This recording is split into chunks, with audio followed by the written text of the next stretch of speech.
of Clever Girl Organizing. I live here in Melrose. I've been a professional organizer, and this is my full-time life, my full-time business is what I do.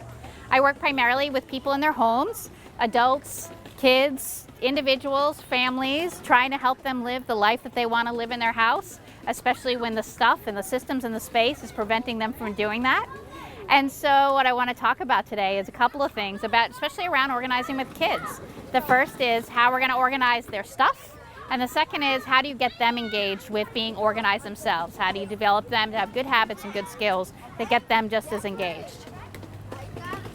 So the way I've kind of set this up is we're going to talk about some principles and some rules that you might find in really organized households that you can kind of take for yourself. And then we'll talk about habits and tricks and systems that you can have to put them in place. So we'll talk about rules you can use. And we were just talking about this. The first is that everything has a home. When you go into a house that's really organized, that's one of the things that people will typically say is everything's got a place where they go. So you don't have piles, you don't have things on counters, you don't have things that are stuck in limbo because you know where this goes. Now maybe you haven't put it there yet, but you know it has a home. The next is setting limits on quantities and also on space. So this is about you being able to maintain just how large a part of your real estate, which is your most important investment, right, is your square footage in your home, how much you're really willing to allocate to different things. And that can change over time. When your kids are young, you could say, I'm going to put this much around toys. When they get older, maybe that changes and they don't have as many toys, or their toys end up being smaller. The next one is keeping in mind children, and when they're young, they are used to receiving, right? They got gifts when they were born. They get gifts every holiday. Every time there's an Easter basket, at Christmas, there's Halloween, there's birthdays. They're just getting and getting and getting. What they haven't really learned yet is about the fact that you don't actually have to keep everything you receive. And so part of a good house that's got some organizing going on is understanding, what do I need to keep? Just because it comes into my house doesn't mean I need to keep it. So we'll talk a little bit about that later. Routines. Anybody who's had a kid for more than like 2 days knows that routines work, schedules work, but they also need to evolve over time. Routines that were in good place when somebody was 3 aren't going to be the same ones that are in place when 5. And making sure that you're reflecting not only what they can do, but also what their needs are to change. The next one is that not all kids' things that we worry about and we struggle with are their things. Sometimes it's your things as parents. You're struggling with the sentimental items. I just can't let go of these baby blankets. This was his favorite toy. He's not playing with it anymore. He's 14. You can't let go of it. So sometimes it's really understanding how can you use quantities and limits to also set your own space that you're allocating to kids' things. Number 6. We talk about with recycling, there's being responsible, there's reuse and recycle and repurpose, but one of the big R's that you can use is also refuse. When you have friends and you have parents and you have other people who are really well-meaning and they say, here, do you want these? He's outgrown Polly Pockets. Do you want these? Here, do you want all these Legos? You don't have to say yes. You can actually say, no, I don't have the space, I really appreciate it, because part of you being able to manage your own things in your house is really limiting what comes into them. And then finally, a really good principle is really know what your home's pain points are.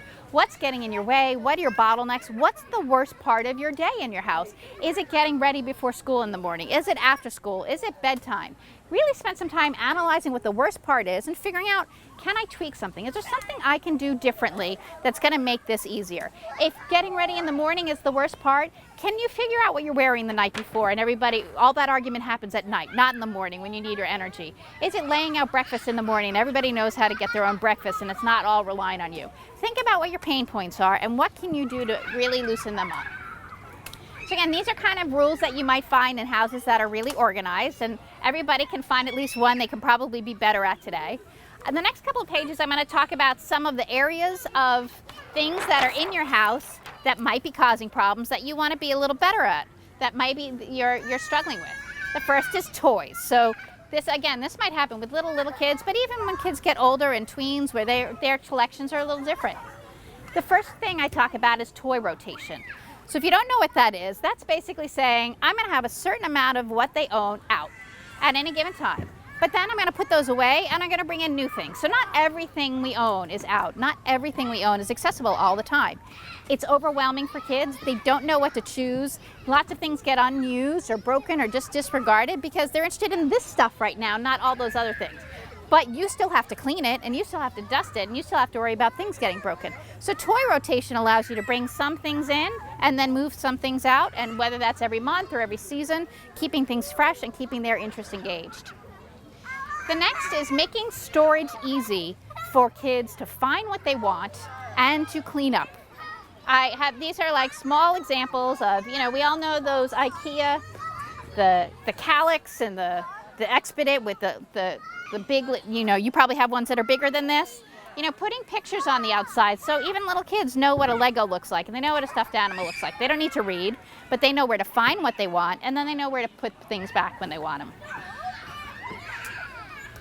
Another one is time capsuling. So this is, if you've ever gone through the process of cleaning up, saying, I'm going to go through my kids' stuff, I'm going to get rid of things, but oh gosh, they still play with this. I don't know.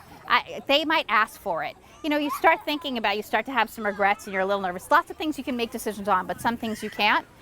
Put aside a bin to say, I'm willing to hold on to this much for 2 months, 3 months. If they ask for it and they say, Mom, do you know where my unicorn is? You say, oh, yes, I totally know where that is. It's down in the laundry. I will get that for you. But they're probably only going to ask for one thing if they ask for anything at all. But then you put a reminder yourself in your calendar, because out of sight and out of mind for them is also out of sight and out of mind for you, to say 3 months, every 3 months, I'm going through that time capsule. If they didn't ask for everything or anything, I'm getting rid of that whole bin.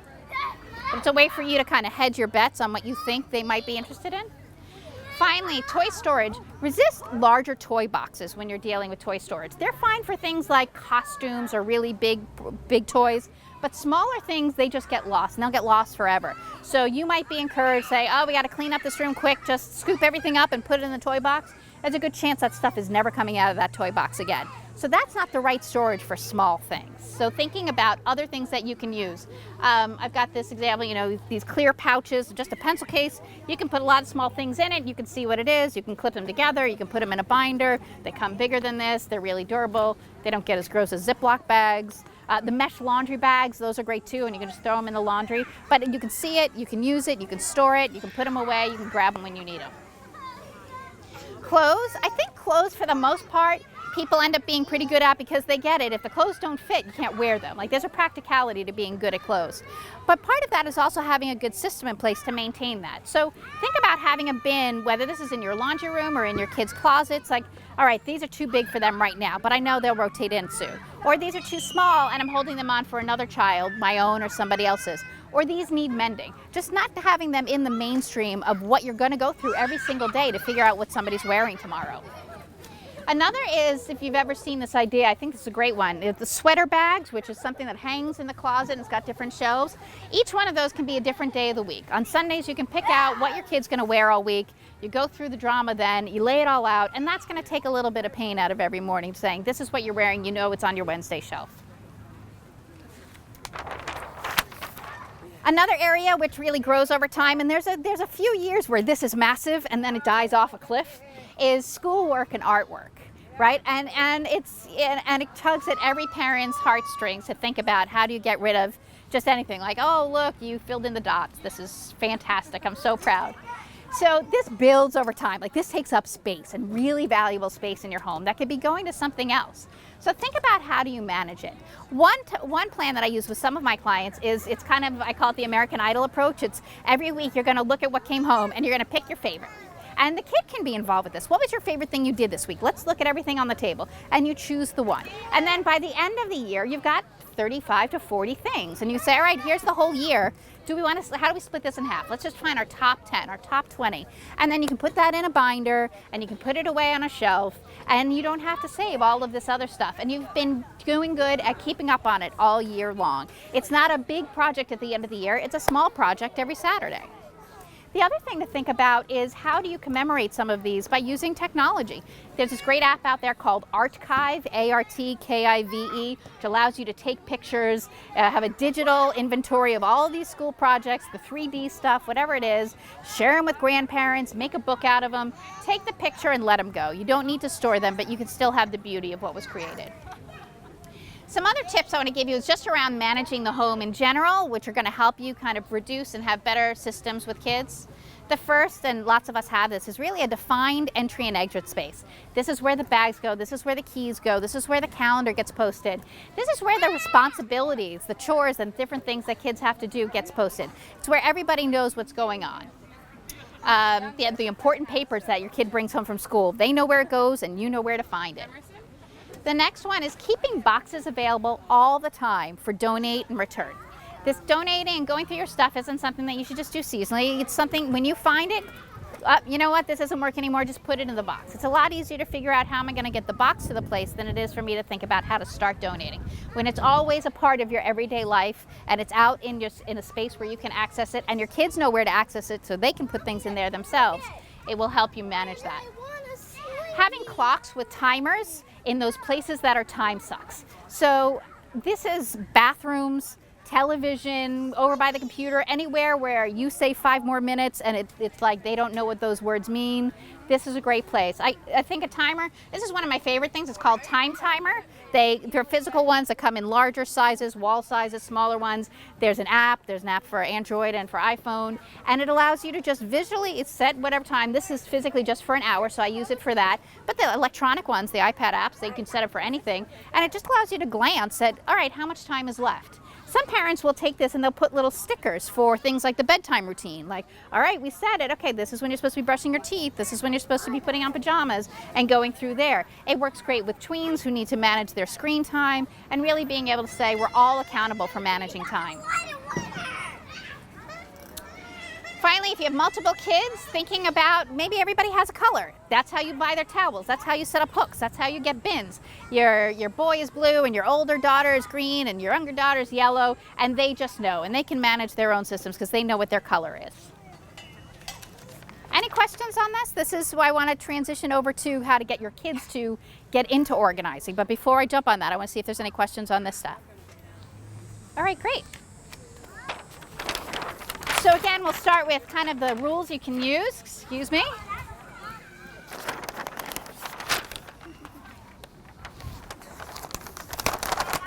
Get a better flip chart, that's a good rule. All right, so here's one of the most important things I want you to know about organizing with kids. Kids don't know and have the skills naturally on how to organize, and organizing isn't a skill.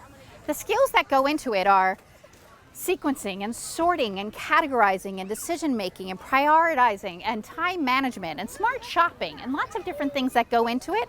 And kids have to learn these. They have to be taught, they have to practice, they have to make mistakes, but it isn't just about being a good cleaner or being tidy and keeping up after themselves. It's all of these things that go into it. And you can start from a really young age on having kids learn to be better at what these skills are. I talked earlier about setting limits, but it's important that they understand it, they understand why the limit is and what their role is in helping to manage to it so that they can learn to self-manage, again, using these skills.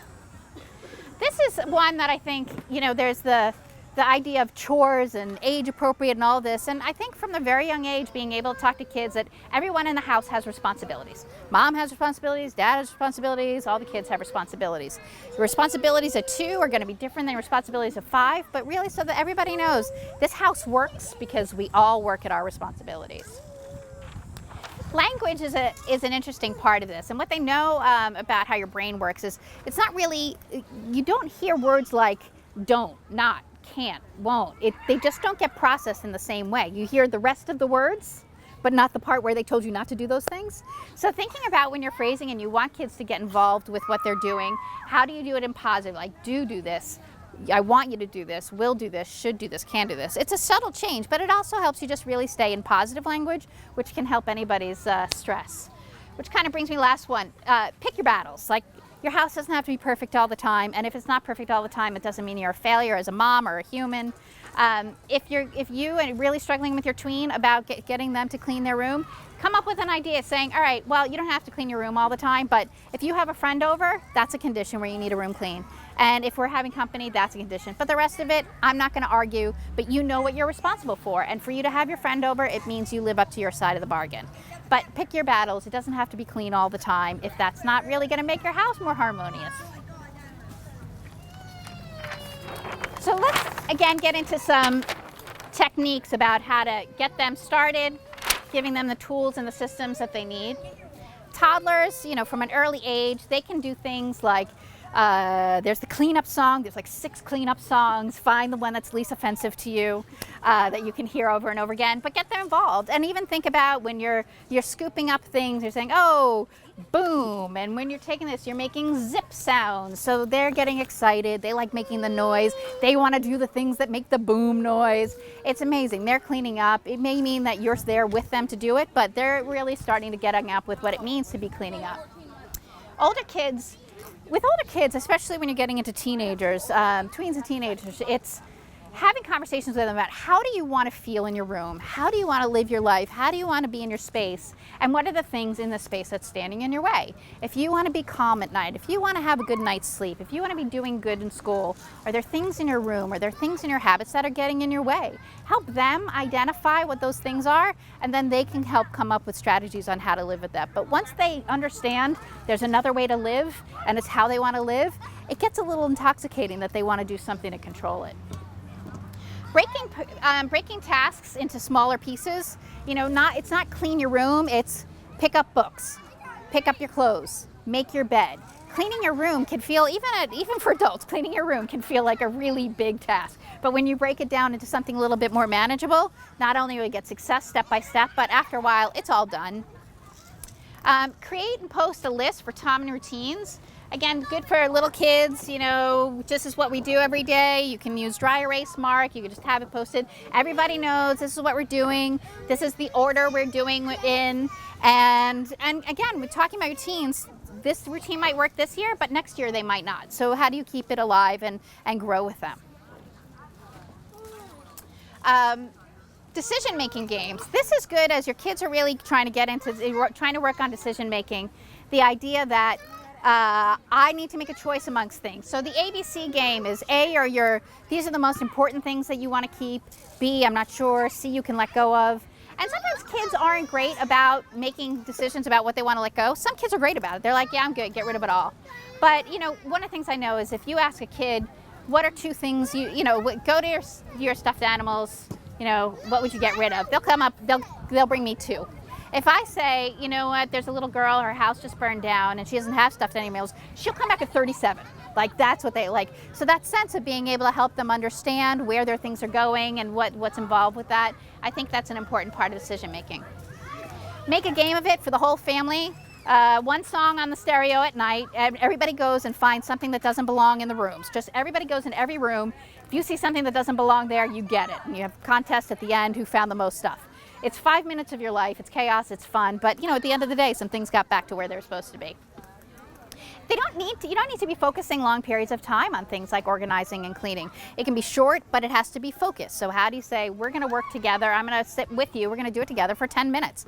You'll be surprised what you can accomplish in 10 minutes, especially when you've been arguing about it for 3 hours. Make tools that the kids need really accessible, whether this is their homework station, this is how you make lunch, this is how you get ready for school in the morning, this is how you do laundry. Age appropriate activities as they go. Make sure they have the tools and skills they need, but it's empowering and doing it from the very beginning. I don't want to stand in your way because you can't get access to the stuff that's in the top shelf. Finally, this is just kind of good habits. Make sure bedrooms have waste bins and recycling bins and hampers. And you know what? A 3-year-old and a 4-year-old knows the difference between a light piece of clothes and a dark piece of clothes. They can sort their laundry. That might be frightening to you because you don't know what's in those pockets, but that's your job later. But they can get involved with all of this from the beginning.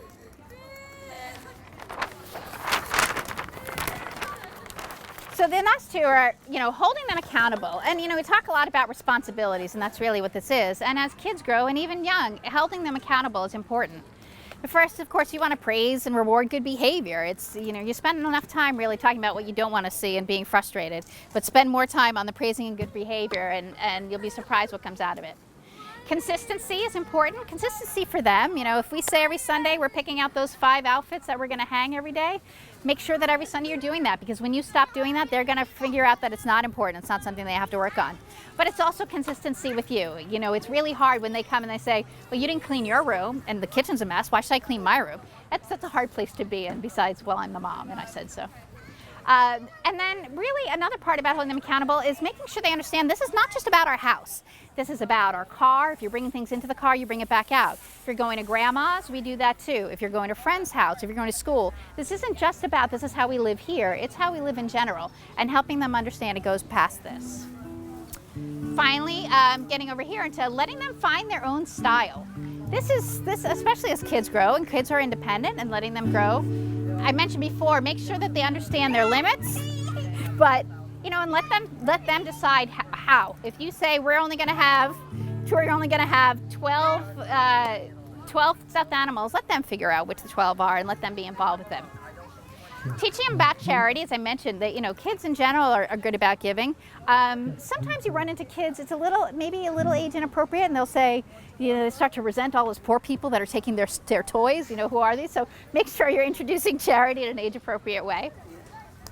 This is an interesting one. If they want to get rid of something, respect them and let them, unless there's some really unusual reason that you shouldn't. Like if they say, well, I don't really need grandpa's pocket watch, be like, no, you don't have a choice in that.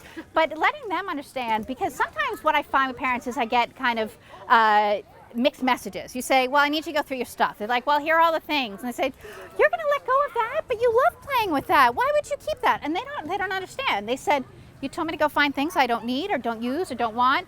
But apparently I did that wrong because of your feelings. And so, if they're coming to it in their decision and say, but I don't play with this anymore and I don't love it anymore and I never liked it, let them. And then again, kind of on the end here, there's some things that don't have a right way and a wrong way. Making your bed doesn't have to be done one particular way. If the bed's made, the bed's made. Really think about what's the worst thing that's going to happen if it's not done in the exact same way that you did it or you taught it or you want it done. At the end of the day, your goal is you wanted to make sure their bed was made and it's good enough. Really find a way to be great with good enough, and because the stress that can come out of just daily life, worrying about whether or not the bed is made in the right way, that's really going to do a lot more pain than it isn't good. So that's really what I have to share. Again, we talked a little bit about different techniques to organize your stuff, but really getting your kids organized and teaching them. I would love to hear if you guys have questions. Anything? No? You have sort things at the entry? Yeah. Donate bin, yeah. return bin stuff. I don't have an entry. Yeah. I would love to build a mudroom, but I walk straight into my living room. Yes. Yeah. I have hooks for jackets. Yeah. I have hooks for jackets here. I put yeah. I don't have, I have a bin of bags, but yeah. It's just like. I'm in a lot of houses in Melrose that don't have mud rooms, and you walk in, you're like, oh, here we are in all the rooms. Yeah, and and it's about finding some creative spaces. So if your donate box needs to be next to your laundry, that's okay. If you need to have your return box in your garage because it's by your car or in where that goes, being creative about it. Sometimes you need to break beyond just what your square footage will get you. Does that help? Yeah. Good. Good. Thank you. Any other questions? Good. I have a 1.5-year-old and a 4.5-year-old, and I'm not very good about keeping him organized and cleaning and everything. What can you really expect from somebody that age? And you're trying to do a song or a content, and that's kind of the most. But I haven't built a consistency. What do you suggest you can do it for? Yeah, I think you can actually do a lot of things at 4, right? So some simple things like, do they know where things go?